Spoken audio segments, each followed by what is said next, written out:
They were about to sign the biggest deal of the year when Cecilia Moore collapsed. She hit the cold boardroom floor hard, right in front of the man who came to invest. For a few seconds, nobody moved. Some thought she had overworked herself. Others assumed she was simply fragile. But Kwon Do-jin didn't see an exhausted secretary. He saw the bruises poorly hidden beneath her makeup. He saw the tremor of fear in her eyes.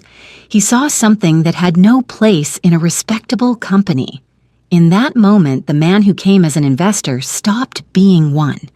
The deal died on the table, and something far more dangerous was born.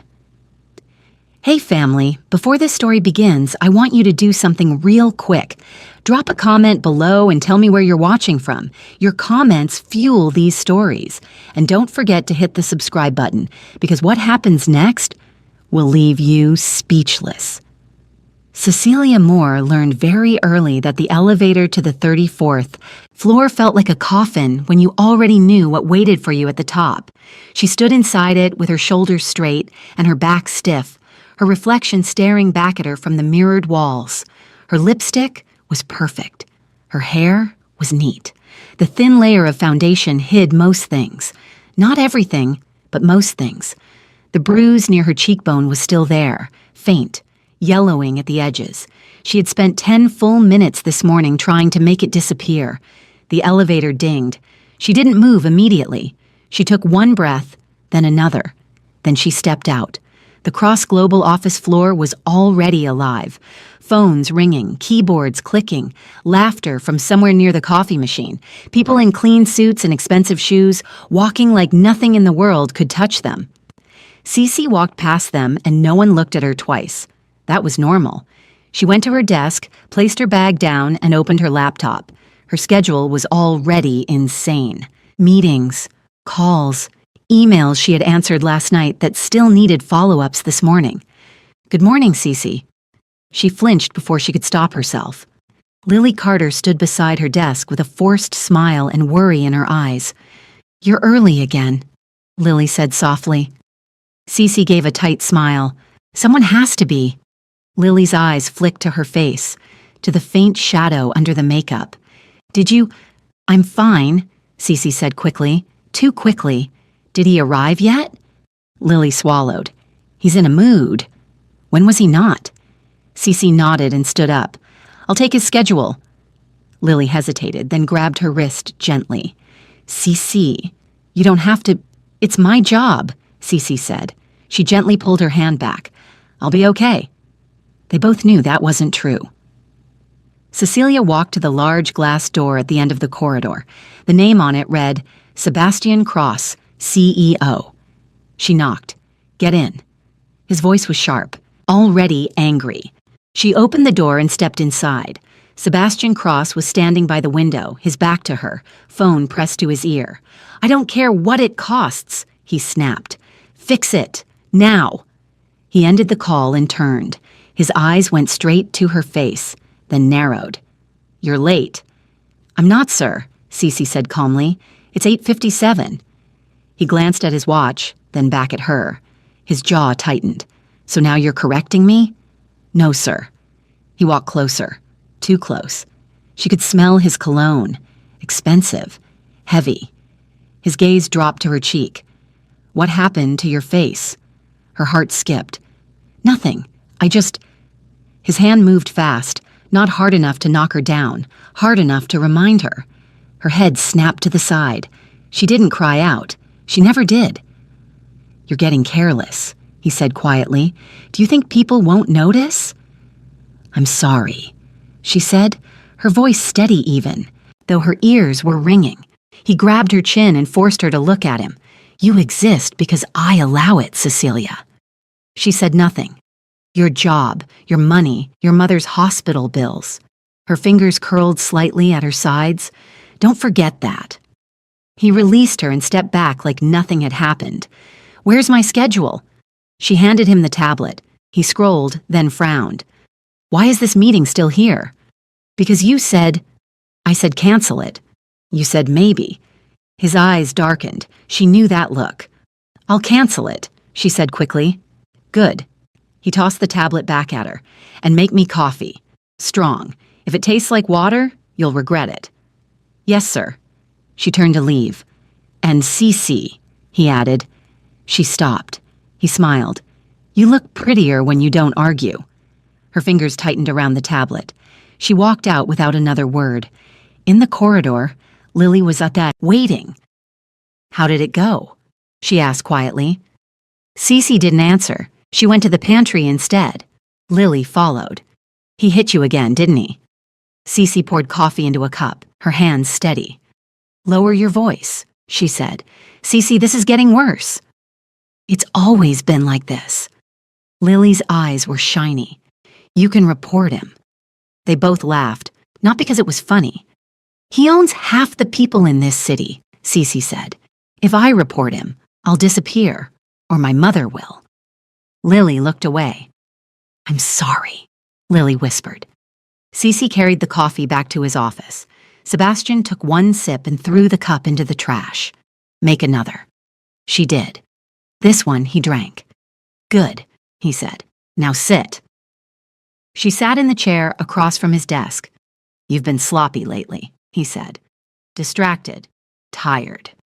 She said nothing. "You think I don't notice?" He leaned back. "You should be grateful I'm patient." Her nails dug into her palms. "There's a gala tomorrow night," he continued. "Pre-investment event. You're coming with me." "Yes, sir." "You'll wear something decent, not like a poor secretary." "Yes, sir." "And you'll behave." She met his eyes. "I always do." His smile was thin. "You always do what I tell you." He stood up and walked around the desk again.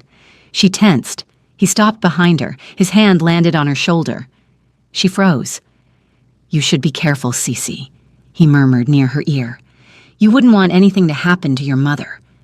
Her breath hitched. His hand squeezed. Then he walked away like nothing had happened. "Get out. I have calls." She stood and left. In the bathroom, she locked herself in a stall and pressed her forehead to the wall. "Don't cry, don't cry, don't cry." Her phone buzzed. Hospital. Her heart jumped. She answered. "Yes?" "Mrs. Moore's oxygen. Supply is running low again," the nurse said. "We'll need payment today." "I'll send it," Cece said immediately. "Please don't stop it." She ended the call and checked her account balance. Almost empty, but still enough. She sent the money. Then she closed her eyes and breathed. At least her mother was still alive. When she returned to her desk, Lily looked at her with worry. "There's something else," Lily said. "The Korean investor is confirmed. The big one." Cece paused. "The one everyone is afraid of?" "Yes, Kwon Do-jin." She had heard the name. Everyone had. "He's coming for the pitch next week," Lily said, "but he'll be at the gala tomorrow." Sebastian's door opened. "Cece," he called. "Come here." She stood up. As she walked toward his office, Lily grabbed her hand for a second. "Please be careful," Lily whispered. Cece nodded. She stepped back into the lion's den, not knowing that somewhere in this city, a man who owned both boardrooms and underworlds would soon notice the bruise she tried so hard to hide, and that her quiet suffering was already counting down to its end.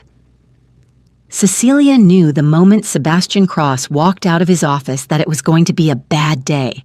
She could tell by the way he loosened his tie, by the way his eyes didn't go to his schedule first, but to her. "Cece," he said, his voice too calm, "come here." The entire floor heard him. Everyone always did. She stood up from her desk slowly and walked toward him. "Yes, sir?" He didn't answer. He just looked at her. From her face, to her neck, to the way her blouse fit. His mouth curved slightly. "You know," he said, "you really should stop pretending you don't know what you're doing." "I don't understand, sir." He stepped closer. She took a step back. He noticed. That amused him. "You come in here every day looking like that," he said quietly, "and then you act innocent." "I'm dressed professionally," she said. He laughed softly. "Don't lie to me." He reached out and brushed his fingers against her waist. She flinched immediately and stepped away. "Please don't," she said. His eyes darkened. "There," he said. "That look, that little act." I'm not acting, I just want to work. Work? He moved closer again. Then why do you always look so nervous around me? Because you hurt me. She didn't say it, she just said, "Please, sir, I have things to do." She tried to step past him. He grabbed her wrist, not gently. "So you can dress like this, look at me like that, and then walk away?"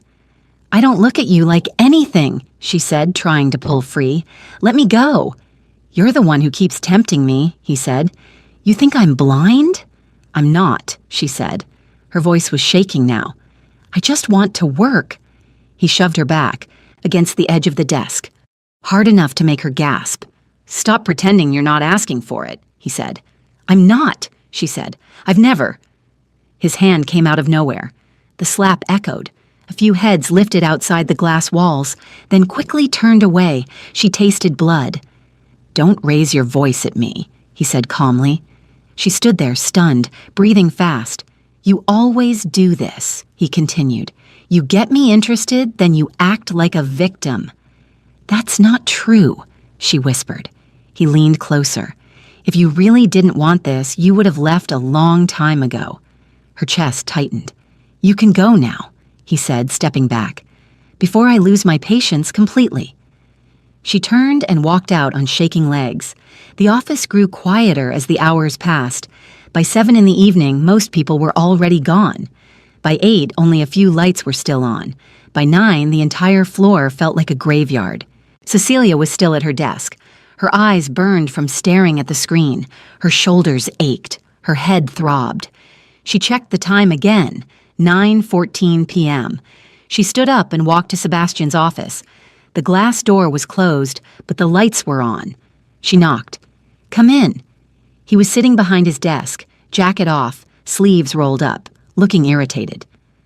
"I've finished reorganizing the presentation files," she said. "I'll send them to your email and—" "You're not leaving," he said. She froze.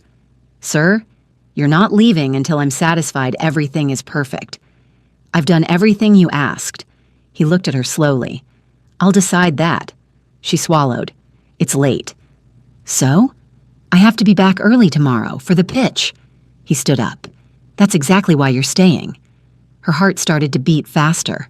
"I'll stay another hour," she said carefully, "but then I really need to go." He walked around the desk. "You don't get to negotiate with me, Cece." "I'm not negotiating," she said.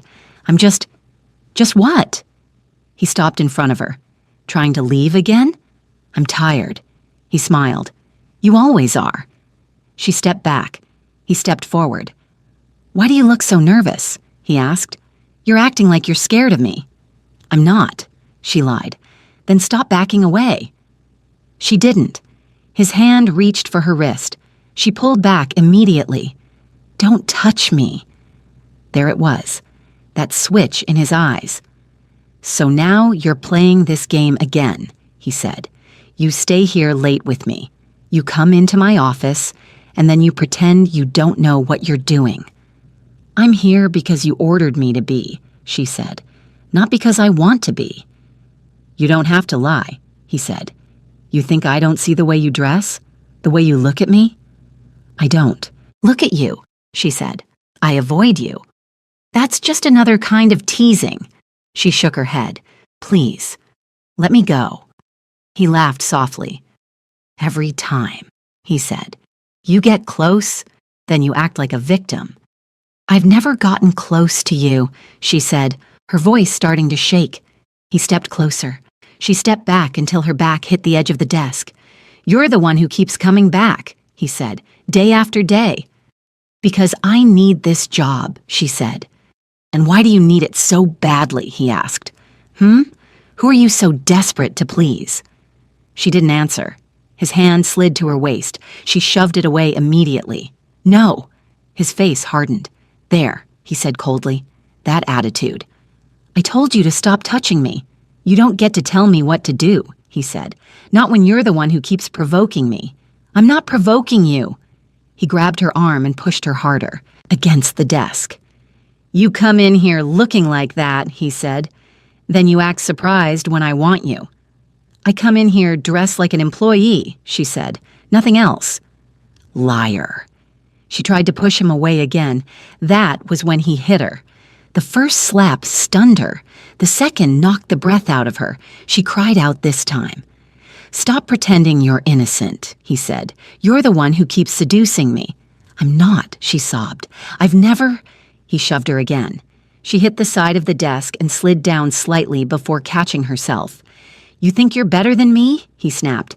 "You think you can walk into my office every day and say no to me?" "I just want to work," she said, crying now. "Please, just let me go." "Not tonight," he said. She looked at him in horror. "Please, I have the presentation tomorrow. I need to rest." "You should have thought about that before you started playing games with me," he said. "I didn't play any games." He grabbed her shoulders and shook her. "Everything you do is a game," he said. "The way you look, the way you talk, the way you pretend you don't know what you're doing to me." She tried to pull away. He hit her again, hard. She fell to the floor this time.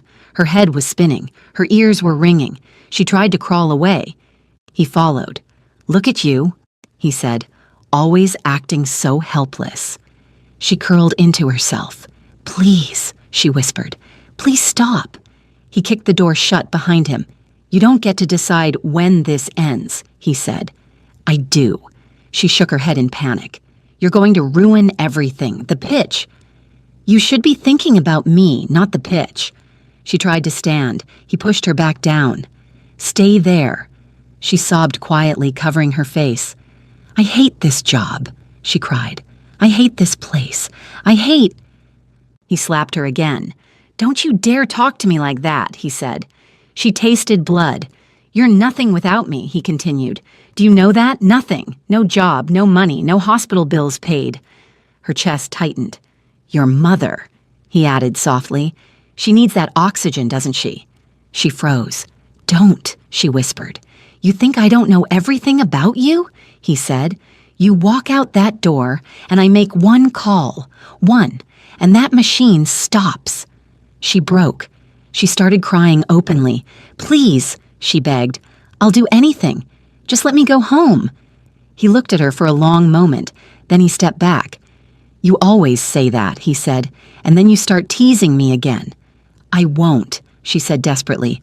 "I swear." He straightened his shirt. "Get up." She struggled to her feet. "You look disgusting," he said. "Fix yourself." She wiped her face with shaking hands. "Get out," he said, "before I change my mind." She didn't wait. She grabbed her bag and stumbled out of the office. The building was empty. The elevator ride down felt endless. Outside, the night air was cold. She walked home like a ghost. In her apartment, she sat on the bathroom floor and cried without sound.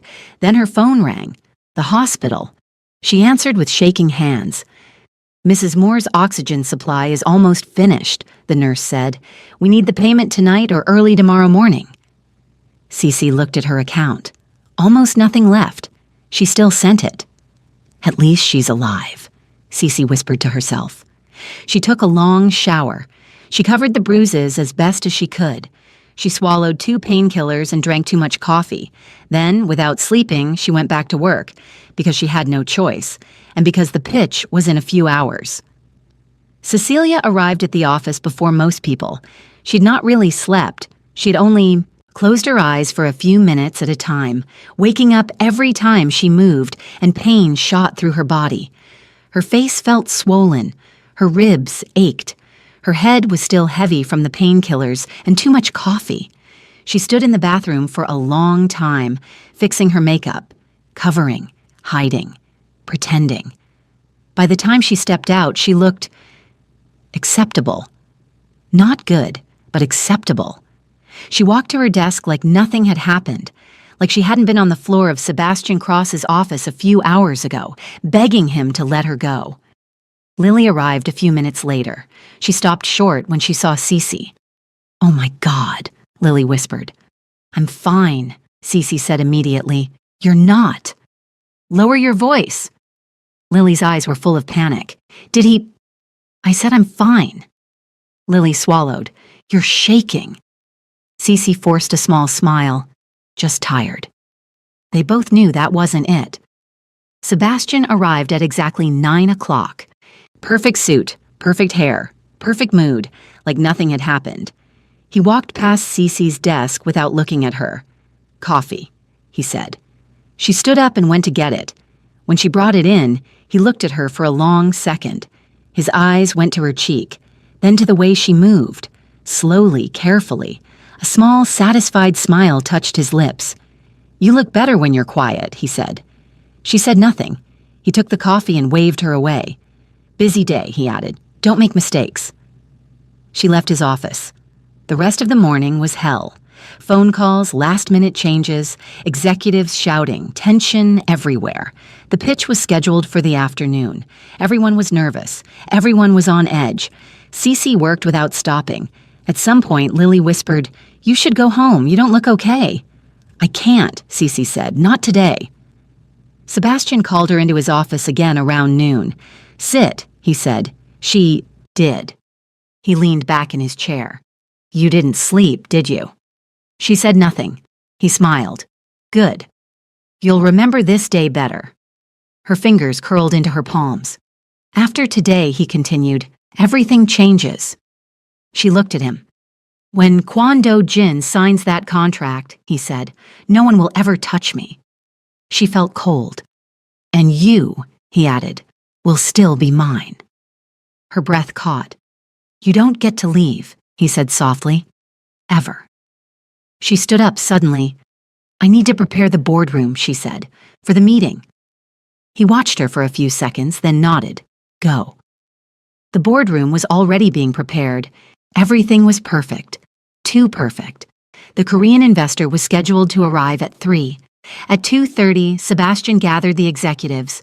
At 2:45, everyone was seated. Cece stood at the side with the files and the tablet. Her vision swam. Her hands were shaking. She told herself to focus. "Just get through this. Just this." The door opened. Kwon Do-jin walked in. The room seemed to hold its breath. He was calm, unhurried. His presence filled the space without effort. People stood. Hands were shaken. Introductions were made. Cece kept her eyes down. The presentation started. Sebastian spoke confidently. The slides changed. Numbers, projections, promises. Cece passed files when asked. Her head was pounding now. Her chest felt tight. The room felt too hot. She tried to breathe. "Don't fall. Not here. Not now." Her vision blurred. She took one step, then another, and then the world tilted. The last thing she felt was the floor rushing up to meet her, and the last thing she heard was someone calling her name. When Cecilia opened her eyes, the first thing she saw was a white ceiling. For a moment, she didn't know where she was. Then pain rushed back into her body, and memory followed right behind it. She tried to move and winced. "Don't," a voice said calmly. "You're awake." She turned her head slowly. She was in a private clinic room. An IV was attached to her hand. The air smelled clean and expensive, and standing near the window was a man she recognized immediately. Kwon Do-jin. She tried to sit up in panic. I'm sorry," she said. "I didn't mean to." "Stay still," he said. His voice was low, controlled. "You fainted." Her eyes flicked around. "The meeting, the presentation." "It's been postponed," he said. "What about Mr. Cross?" she asked. For a second, something cold passed through his eyes. "He is busy." She swallowed. "I'm really sorry. I ruined everything." "You didn't ruin anything," he said. She didn't know why, but the way he said it made her chest tighten. A doctor came in a moment later. "She's exhausted, dehydrated, and in pain," the doctor said. "She also has several bruises in, different stages of healing." Sichi's fingers tightened on the sheet. Sebastian's voice cut in from the doorway. "She's clumsy, always has been." Kwon Do-jin turned slowly. "Is she?" he asked. Sebastian laughed. "You know how assistants are. Overworked, dramatic." Kwon Do-jin didn't smile. He looked at the doctor. "How long does she need to rest?" "At least today, preferably longer." "She will stay," Kwon Do-jin said. Sebastian's jaw tightened. "With all due respect, she works for me." Kwon Do-jin looked at him. With all due respect, he replied, she is a human being. The room went very quiet. I will reschedule, Kwon Do-jin continued. The deal can wait. Sebastian forced a smile. Of course, her health comes first. Kwon Do-jin's gaze stayed on him for a long second. Then he turned back to Cece. You will rest, he said. Someone will bring you clothes and food. I don't need... That wasn't a suggestion. Sebastian laughed lightly. You're very kind. Kwon Do-jin did not look at him. When they left, the room felt strangely safe. Later that evening, Lily came rushing in. Oh my God, Cece, she said, almost crying. Are you okay? I think so, Cece said softly. The whole office is in chaos, Lily whispered. Mr. Cross is furious. Cece looked away. Did you see him? Lily asked carefully. The investor? Cece nodded. He stayed, Lily said. He arranged everything. Cece said nothing. She slept. For the first time in a long while, she slept without nightmares. That night, in a completely different building, Kwon Do-jin sat in silence while two men stood in front of him. Tell me everything, he said. The company or the girl? One of them asked. Both. They began to speak. By the time they finished, the room was very quiet. Check the security cameras, Kwon Do-jin said. Not just today. Weeks. Months. Yes, sir.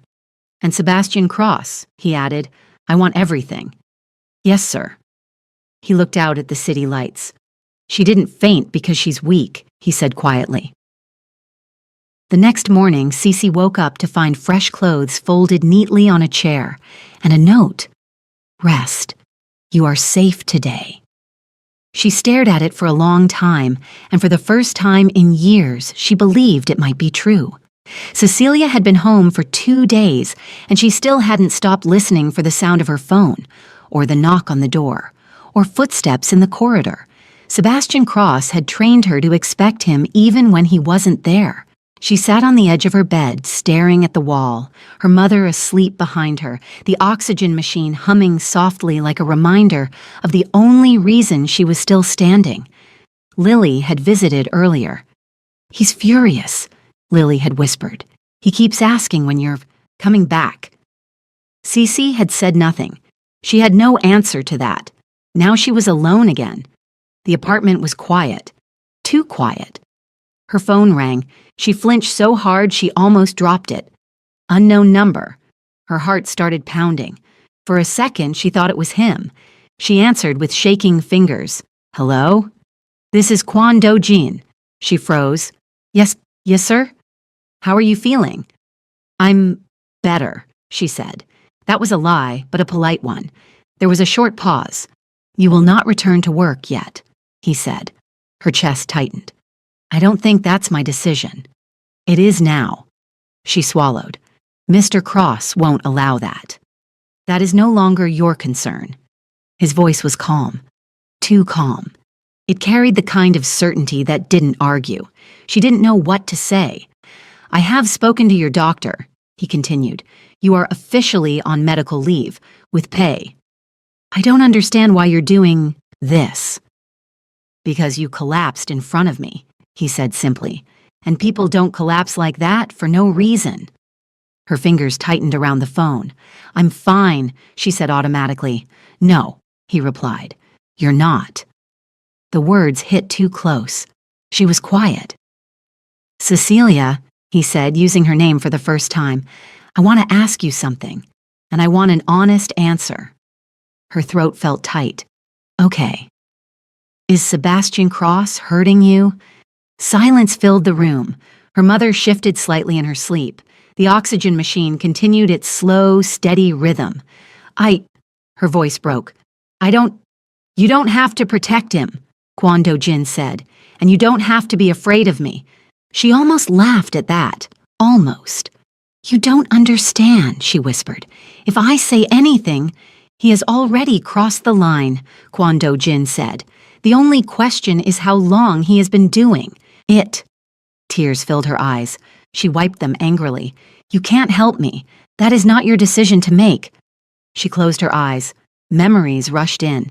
His office, his hands, his voice, his threats, her mother, the oxygen, the trap. Yes, she whispered. He is. Kwon Do-jin did not react immediately. When he spoke again, his voice was colder. How? She told him. Not everything, but enough. About the touching, the accusations, the way he said she was asking for it, the way he hit her when she tried to leave, the way he used her mother against her. By the time she finished, she was shaking. I didn't want to tell anyone, she said quietly. It only makes things worse. You will not return to that office, he said. He will come for me, she whispered. No, Kwon Do-jin replied. He will not. She wanted to believe that. I will handle Sebastian Cross, he said. Your only job right now is to recover. What if he fires me? There was a pause. Then, he will not fire you, Kwon Do-jin said. He will be far too busy. She didn't understand what that meant, but something in his tone made her shiver. Tomorrow, he continued, I would like to see you, somewhere public, somewhere safe. Why? Because this should not happen over the phone, he said, and because I want you to understand something. What? You are not alone anymore. The line went dead. Cece sat there for a long time, staring at the phone in her hand, for the first time in a very long time. Someone new, and for the first time in a very long time. She felt something that almost looked like hope. They met at a quiet cafe not far from the clinic. Cecilia arrived early. She chose a table near the window where people were passing by constantly, where there were too many eyes for anything bad to happen. She kept checking the door. Every time it opened, her heart jumped. When he finally walked in, the entire room seemed to notice him before she did. Kwon Do-jin did not look like someone who needed to announce himself. He was dressed simply. Dark coat, no visible security, but the space around him still felt controlled. He saw her immediately and walked over. Cecilia, he said. She stood up awkwardly. Sir. Sit, he said gently. They sat across from each other. For a moment, neither of them spoke. Are you afraid right now? He asked. She hesitated. A little. That is honest, he said. Good. A waitress came. Orders were taken. Then they were alone again. You do not have to tell me anything you do not want to, Kwon Do-jin said, but I need to understand the situation clearly. She looked at her hands. He is not always violent, she said quietly. Sometimes he is nice. That's the worst part. It makes you doubt yourself. Abuse often works that way, Kwon Do-jin said. She looked up, surprised. You are not the first person I have seen this happen to, he continued. Just the first who collapsed in front of me. Her mouth trembled. He says it's my fault, she whispered. He says I look at him a certain way, that I dress a certain way, that I invite it. That is a lie, Kwon Do-jin said immediately. She swallowed. I know, but when someone tells you something every day, you start to believe it, he finished. She nodded. He says if I leave, my mother will die, she said. And I believe that too. His eyes darkened. I have already taken care of your medical bills, he said calmly. She stared at him. What? Your mother's treatment. The oxygen. Everything. It is covered. Tears filled her eyes instantly. I can't accept that. You can, he said, and you will.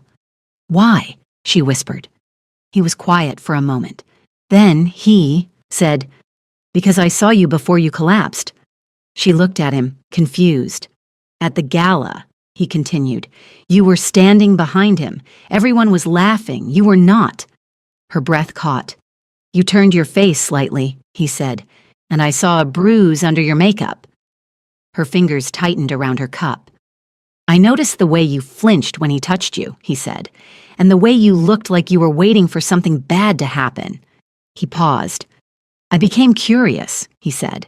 Then I became uncomfortable. And then I could not stop watching. She couldn't speak. By the time you collapsed in that meeting, he said quietly, I was already looking for a reason to destroy that company. I just did not know yet that the reason was him. Her eyes widened. You don't have to do this, she whispered. It's dangerous. He looked at her steadily. Sebastian Cross is already finished, he said. He just doesn't know it yet. She shook her head. You don't understand. He's powerful. He owns. So do I, Kwon Do-jin said calmly. Something in his voice made her believe him. You will not go back to that office, he said. You will stay away. You will heal. And you will let me handle this. What if he comes to my house? She asked. He will not, Kwon Do-jin said. And if he tries, he will regret it. She stared at him. Why are you helping me? She asked again. He was quiet for a long moment. Then he said, because some things should not be allowed to exist. She looked away, wiping her eyes. For the first time, someone wasn't asking her to endure. They were telling her it was over. Sebastian Cross realized something was wrong the day Cece did not come back. Not the first day, not even the second. On the third day, he started breaking things. Where is she? He demanded, slamming his hand on the desk. No one has heard from her, sir, his assistant said nervously. That's impossible, Sebastian snapped. She doesn't disappear. She doesn't have the courage. He grabbed his phone and called her again, straight to voicemail. He tried Lily. She didn't answer either. His jaw tightened. Find her, he said. Now. By afternoon, the calls started coming in. The legal department, the finance department, partners, banks. There were questions. Auditors wanted documents. Accounts were being reviewed. Transactions were being frozen. Sebastian felt the ground shift under his feet. What is happening? He demanded. No one is saying, sir, one of the executives replied, but something big is happening. Sebastian laughed, too loudly. This is nonsense, he said. I have everything under control. He went back to his office and poured himself a drink. Then his phone rang. Unknown number. He answered. Who is this? Kwon Do-jin, the voice said. Sebastian went very still. We need to talk, Sebastian said immediately, forcing a smile into his voice. There's been a misunderstanding. About my assistant. There has been no misunderstanding, Kwon Do-jin replied. Sebastian's grip tightened around the phone. You are under the impression that you control everything in your company, Kwon Do-jin continued calmly. That is no longer true. Sebastian felt a cold chill run down his spine. What do you want? He asked. You already know, Kwon Do-jin said. But let me make it simple. You will never see Cecilia Moore again. Sebastian's face twisted. She belongs to me. There was a short silence. Then, no, Kwon Do-jin said. She does not. Sebastian laughed, but his voice was shaking now. You think you can just take what's mine. I do not take, Kwon Do-jin replied. I remove. The line went dead. Sebastian threw the phone across the room. That night he went to Cece's apartment.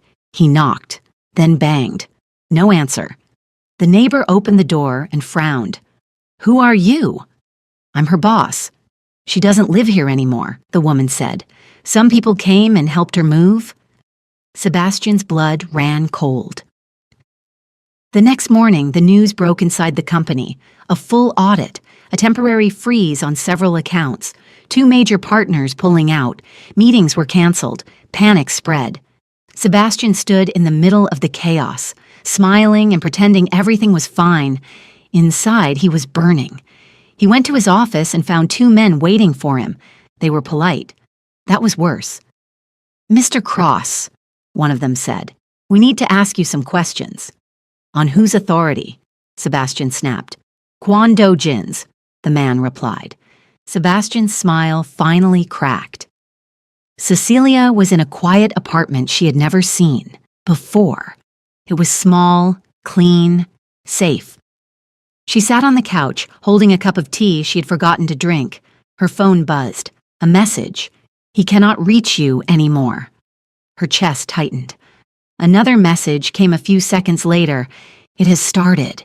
She didn't need to ask what that meant. She stood up and walked to the window. For the first time in a very long time, the city did not feel like a cage. Sebastian Cross spent the night in his office. By morning, he understood something very clearly. He was not in control anymore, and whoever was doing this was not going to stop. The building that once made Sebastian Cross feel untouchable now felt like a trap. By noon, the lobby was full of people who were not supposed to be there. Lawyers, auditors, investigators, employees whispered in corners. Phones would not stop ringing. Sebastian sat in his office staring at the door, waiting for it to open. And it did. 2 men walked in again. This time, they were not alone. "Mr. Cross," one of them said calmly, "you need to come with us." "On what grounds?" Sebastian snapped. "Fraud, coercion, abuse of power," the man replied, "and several other charges that are still being reviewed." Sebastian laughed. "This is a joke. You don't have anything on me." One of the men placed a file on his desk. "Then you should not be afraid to look." Sebastian opened it.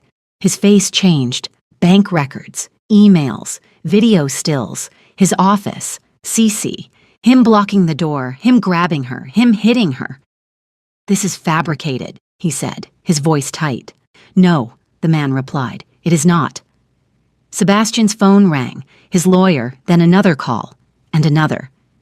"Your accounts have been frozen," the man said. "Your partners have withdrawn. Your board has voted to remove you." Sebastian stood up suddenly. "You think this ends me?" he shouted. "Do you know who I am?" "Yes," the man said. "That is why this is happening." They took him out of his office in front of everyone. People watched. Some looked shocked. Some looked relieved. Some looked guilty. Sebastian Cross did not look back. Cecilia watched the news from the small living room. She sat very still. Lily sat beside her, holding her hand. "They arrested him," Lily whispered. Cece nodded. Her chest felt tight. Not with fear, with something else. "He can't hurt you anymore," Lily said. Cece wanted to believe that. That evening, Kwon Do-jin came to see her. He stood in the doorway for a moment before stepping inside. "It is over," he said. She looked up at him. "Is it?" "For you," he said. "Yes." She took a shaky breath. "What about the company?" "It will not survive," he said calmly. "Not in its current form." She nodded slowly. "And him? He will not be a problem again." She studied his face. "Thank you," she said. He looked at her for a long moment. Then he said, "This was not a favor." She didn't understand. "You did not deserve what happened to you," he said. "That is all." Tears filled her eyes again. She wiped them quickly. "I don't know what to do now." "You rest," he said. "You heal. You decide what you want next." "And you?" she asked quietly. He hesitated for just a second. "I will still be here," he said. Later that night, Cecilia stood by the window alone. For the first time, she did not feel watched. For the first time, the silence did not feel dangerous. She touched her cheek where the bruises had been. They were fading, but she knew some things took longer. Still, she was free. Freedom felt strange. Cecilia did not know what to do with it at first. The days after Sebastian Cross's arrest were quiet. Too quiet. She kept expecting something bad to happen. A call, a knock, someone telling her it was all a mistake. Nothing came. She stayed in the small apartment Kwon Do-jin had arranged for her and her mother. Her mother was getting better, slowly. The oxygen machine still hummed, but there were days when she could sit up and talk for longer. "You look lighter," her mother said one morning, "like you can finally breathe." Cece smiled. "Maybe I can." She still had nightmares. Sometimes she woke up shaking, convinced she was back in that office. Those were the nights Kwon Do-jin would come, not to touch her, not to push, just to sit in the other chair in the room and wait until her breathing slowed. They did not talk much at first, but silence with him felt safe. One evening, she finally said, "You don't have to keep doing this." I know, he replied. I want to. She looked at him for a long moment. Why? He thought about it. Because you are still afraid, he said, and because fear does not disappear just because the danger is gone. She swallowed. They started talking more after that, about small things, books, food, the city, sometimes about nothing at all, and sometimes about everything. One night, she told him, I still feel guilty. About what? About not leaving sooner. About staying. He looked at her steadily. Survival is not something you apologize for. That stayed with her. Weeks passed. She started going outside again, started walking without looking over her shoulder every 5 seconds, started laughing sometimes. One afternoon, Lily came to visit. You look like a different person, Lily said, smiling through tears. I'm so proud of you. I don't feel different, Cece admitted. But maybe I am. That night, Kwon Do-jin came again. They sat on the balcony watching the city lights. You can leave any time, he said suddenly. You know that, right? She looked at him. You don't owe me anything. I know, but I don't want you to stay because you feel you have to. She was quiet for a long time. Then she said, What if I want to stay? He looked at her, searching her face. Then it will be your choice. She nodded. Her hand was resting on the table between them. Slowly, carefully, she moved it closer to his. He did not move. When her fingers touched his, he still did not move. He waited. She took a breath. Then she closed her hand around his. He looked at her. She looked at him. And then, because she wanted to, she leaned forward and kissed him. It was not rushed, not desperate, not hungry. It was gentle, careful. When she pulled back, her heart was racing. He did not chase her. He just said, Are you okay? She smiled softly. Yes, I am. For the first time in a very long time, Cecilia felt like her life was finally her own. Sebastian Cross was sentenced quietly. There were no dramatic speeches, no public apology, no redemption, just numbers, charges, years. Cecilia did not attend the hearing. She did not need to see him again to know he was finished. Some chapters only need to be closed. Cross Global was broken apart and sold in pieces. The name disappeared. The building changed owners. People moved on, and slowly. So did she. Healing was not a straight line. Some days were good, some days were heavy. Sometimes she still woke up afraid, but those days came less and less. Her mother grew stronger. There were even mornings when she didn't need the oxygen for hours at a time. You saved my life, her mother told her once. Cece shook her head. No, I just refused to let you die. That was the truth. She started working again, not as a secretary, not as someone's shadow. She took a job in a small publishing firm, quiet, normal, safe. The first time her boss raised his voice during a meeting, she froze. Then she realized he wasn't angry at her. He was just human. And she was free. Kwon Do-jin did not disappear from her life, but he never tried to control it. Some days he was there. Some days he wasn't. He never asked her to choose him. He just stayed close enough to be chosen. One evening, months later, they were sitting on the balcony again, watching the city. Do you ever regret it? She asked him quietly. Regret what? Getting involved, destroying that company, changing everything. He thought for a moment. No, he said. Some things should be destroyed. She looked at him. And some people should be saved, he added. She smiled. Time passed. The bruises faded. The fear faded. The memories became quieter. One day, she realized she had gone a full week without thinking about Sebastian Cross. She cried that night. Not because she was sad, but because she was finally free. Sometimes, people think strength is loud. They think it looks like shouting, like fighting, like never breaking. But Cecilia learned something else. Strength is surviving when you are trapped. Strength is staying alive when someone is trying to erase you. Strength is choosing yourself after the world has taught you not to. If you were in Cecilia's place, would you have stayed as long as she did? Or would you have found a way to run sooner? Tell me in the comments what you think. And if this story touched you, don't forget to like, subscribe, and share it with someone who needs to hear it.